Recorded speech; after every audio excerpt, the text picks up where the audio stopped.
Չէ՞ որ մենք տեսնում ենք, որ անընդհատ պահանջներ է դրվում,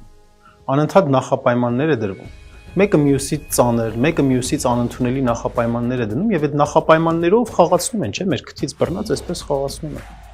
Մինչև սահմանադրության մեջ փոփոխություն չկատարեք, խաղաղություն չի լինի։ Հետո կասեն, մինչև բանակը ընդհանրապես չվերացնեք, խաղաղություն չի լինի։ Հետո կասեն, մինչև ձեր պետության անունը չփոխեք, խաղաղություն չի լինի։ Եվ այսպես շարունակ։ Հասկանալի է, չէ՞, որ իրենց խաղաղություն պետք չի։ Հասկանալի է, չէ՞, որ տրամաբանությամբ, այսպես որ առաջնորդվելու լինենք, դեռ նոյեմբերի 9-ից հետո այդպես պարելով պետք է գային ինչ-որ խաղաղության համաձայնագիր կնքեին, այդ կոնֆլիկտը ավարտեին ու ասեին, եկեք դե բարեկամություն անենք ադրբեջանական կողմից որպես հաղթող։ Այդ պետք է սպասեն, չէ՞ որ մենք օրինակ Արցախյան առաջի պատերազմից հետո որպես հաղթող մենք ենք, չէ՞, միշտ առաջի քայլը անում ես, եկեք համագործակցենք, եկեք ինչ-որ փաստաթուղթ ստորագրենք եւ Ադրբեջանի պարագայում մենք դա չենք տեսնում։